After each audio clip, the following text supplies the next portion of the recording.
మాకైతే అర్థం కాలేదు. తప్పు చేసింది బిఆర్ నాయుడు. వాళ్ళ దగ్గర డబ్బు ఉందని, వాళ్ళ దగ్గర పవర్ ఉందని, అధికార పార్టీ అండుందని ఈ విధంగా ఆడవాళ్ళని భయపెట్టుకొని లొంగ తీసుకోవాలన్న మనస్తత్వం ఆ టీడీపీ జనసేనలో ఉంది కాబట్టే ఈరోజు మీరు చేసిన తప్పులకి వెంకటేశ్వర స్వామి ఒక్కొక్కరి చరిత్ర బయటకు తీసుకొస్తున్నారు. కోడూరు చరిత్ర బయటకు వచ్చింది, బిఆర్ నాయుడు చరిత్ర బయటకు వచ్చింది, చంద్రబాబు నాయుడు హెరిటేజ్ లో వాళ్ళు చేసిన తప్పులన్నీ కూడా సాక్ష్యాధారాలతో బయటకు వచ్చి వాళ్ళు ఎలా కుదేలమంటున్నారో మనం అందరం కూడా గమనిస్తున్నాం.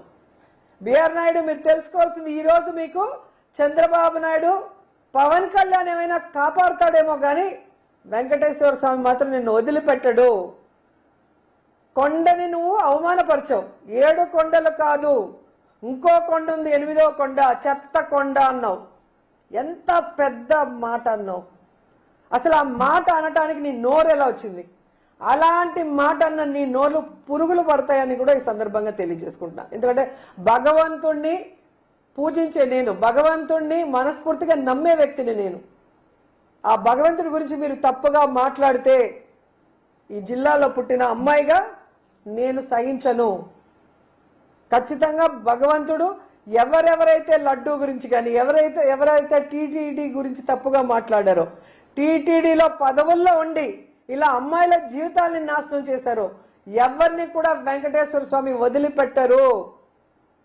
సో ఇప్పటికైనా బీజేపీ వాళ్ళు కానీ హిందూ ధర్మ సంఘాలు కానీ అందరూ కూడా బయటకు వచ్చి దీని మీద ఒక స్టాండ్ తీసుకోకపోతే ప్రతి దేవుడి దగ్గర ఇలాంటివి మామూలు అయిపోతాయి. ఈ బిఆర్ నాయుడు లాంటి వాళ్ళకి పదవి పెద్ద విషయం కాదు, ఇది నాకేమి అన్నం పెట్టదు, నాకు చాలా ఉన్నాయన్నాడు. అంటే టీటీడీ చైర్మన్ అవ్వటం నాకు పెద్ద విషయం కాదు, నాకు ఆ పదవి అసలు గొప్పే కాదు, నాకు అవసరం లేదన్నట్టుగా మాట్లాడేవాడికి ఆ పదవి ఉంచడం అవసరమా? ఆయన పన్నుంటే పోయి చూసుకోమని హైదరాబాద్లో ముందు వాడిని దించమనండి. లేదా తిరుపతిలో పెద్ద ఎత్తున మేము ఉద్యమాన్ని తీసుకొస్తాం. ఈ చంద్రబాబు నాయుడు, పవన్ కళ్యాణ్ ఏదైతే హిందువులమని దొంగ నాటకాలు ఆడుతున్నారో వాటన్నిటికీ ఒక ఫుల్ స్టాప్ పెడతాం. ఈ బిఆర్ నాయుడు కొవ్వుని దించుతామని కూడా ఈ సందర్భంగా తెలియజేసుకుంటున్నాం. పృథ్వీరాజు గారు చిన్న తప్పు చేస్తేనే ఆయన పదవిని తొలగించారు. ఈ రోజు ఇంత పెద్దగా అర్థంగా దొరికేసినా కూడా ఇంకా ఖచ్చితంగా అండి.